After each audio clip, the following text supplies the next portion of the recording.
Hello friends, myself Professor Prashant Mahajan, welcome as an assistant professor at AISSMS Institute of Information Technology. So we have started lecture series on fuels. So in the last lecture, we have seen bomb calorimeter, its construction, working, calculation, and then we have seen correction in the bomb calorimeter formula to get accurate value and numerical based on the both formulas. So today we are going to see Boyce calorimeter.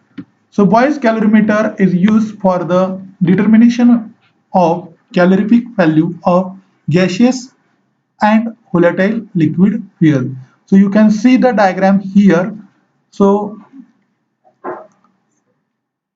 here is a burner from where we are going to burn a known volume of gaseous fuel. So you can see here construction part. Apparatus consists of suitable gas burner as shown in the figure. A known volume of gas at known pressure can be burned in it. The burner is surrounded by a chamber, that is combustion chamber or chimney. So you can see in the diagram, first burner is there from which a known volume of gas is burned.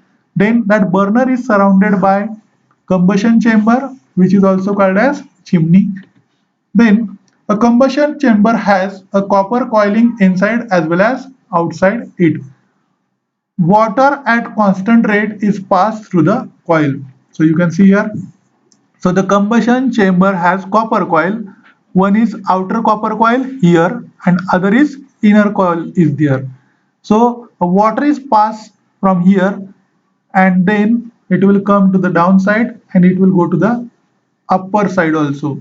So two thermometers are placed in that, one recording initial temperature, that is T1, and other is recording final temperature, that is T2. Then next is water enters from the top of the outer coil, it moves to the bottom of the chimney and then gets up through the inner coil to the exit at the top. So as I said, water comes from here, it will come to the bottom of the chimney, then it will go to the top from this inner copper coil. The thermometers T1 and T2 give the temperatures of incoming and outgoing water respectively. During circulation of water through the coil, the circulating water takes away practically whole heat of the burner. Any steam formed during combustion get condensed as water which is collected. The entire assembly is enclosed in an insulated chamber. So you can see here, if any steam is formed, that will be collected as a condensed steam.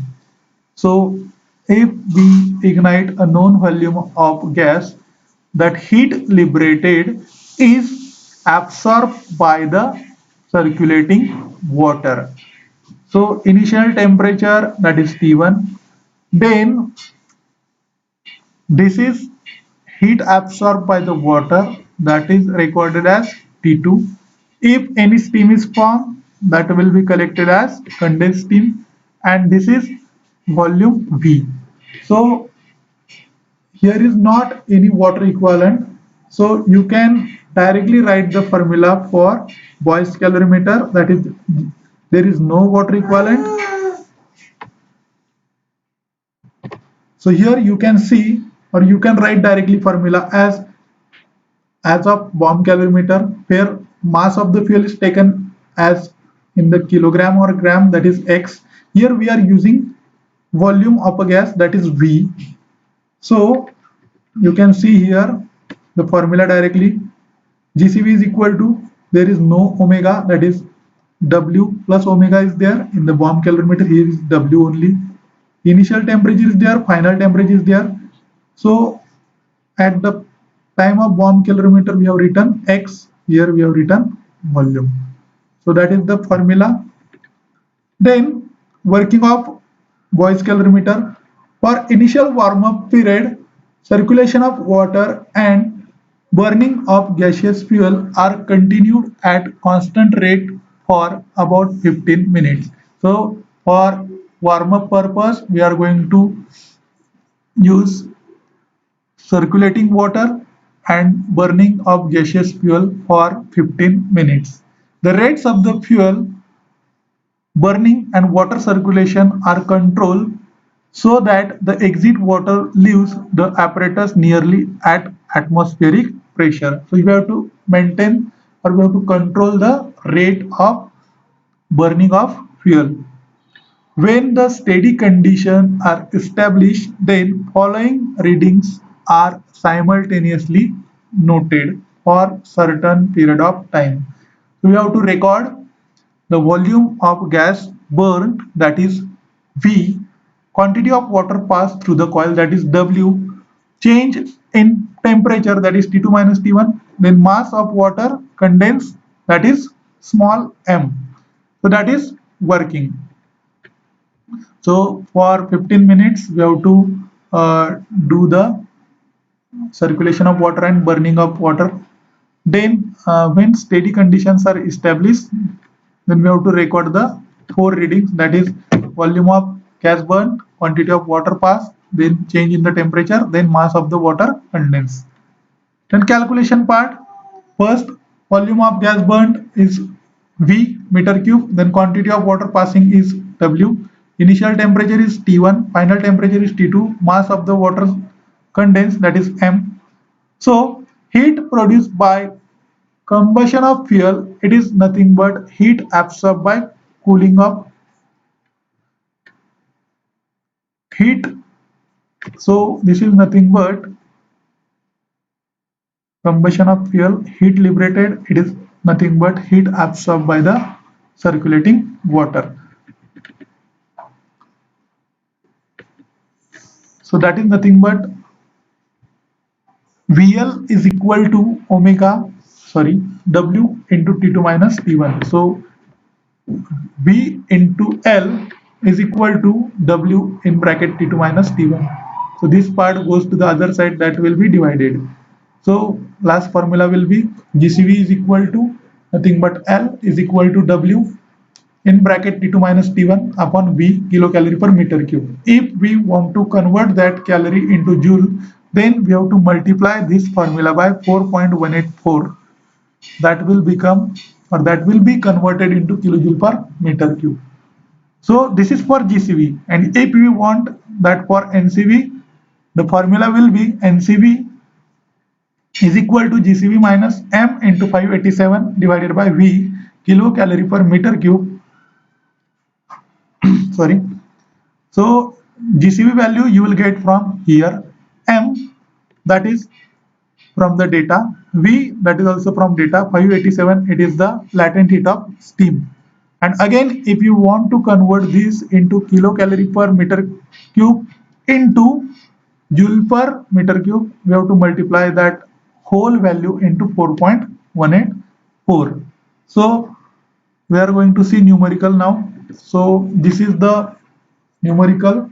You can see in Boyce calorimeter a gaseous fuel was burnt and the following data was obtained. First, volume of gas burned, that is V, 0.1 meter cube. So this is V. V value is 0.1 meter cube. Then weight of the water is 10 kilogram, that is W. Then temperature of inner water is, and inlet water is 22 degrees Celsius, that is T1. Then temperature of outlet water is 34 degrees Celsius, which is T2. So we have W, that is 10 kilogram. We have V, that is 0.1 meter cube. T2 is 34, T1 is 22. And last, weight of the steam condensed, that is 0.025 kilogram, which will be required for calculation of NCV. After putting the all values, you will get GCV value. So this GCV value is used here. So V is again for NCV, GCV value will come from here, M from here, and V from this one. So you will get the values. So this is the numerical. Similarly, you can solve this numerical. 0.08 meter cube is volume, 29.5 kilogram is weight of the water or mass of the water. Rise in temperature of circulating water 9.1 degree Celsius, that is directly given T2 minus T1, and mass of the steam is 50 gram. Now in this we have to convert this gram into kilogram, okay, because mass of the water is 29.5 kilogram. So here there is no problem. W is 29.5, T2 minus T1 is given 9.1, V is 0.08 meter cube, and you will get GCV value. For NCV, you will get GCV value from here. Put that value here. M is 50 gram. So you have to convert that gram into kilogram. That will be 50 into 10 raised to minus 3 kilogram. Then 587 and divided by 0.08 meter cube. So you will get the value of GCV 3355.625 kilocalorie per meter cube and NCV value as 2988.75 kilocalorie per meter cube. So that is from Boyce calorimeter from today's lecture. Thank you.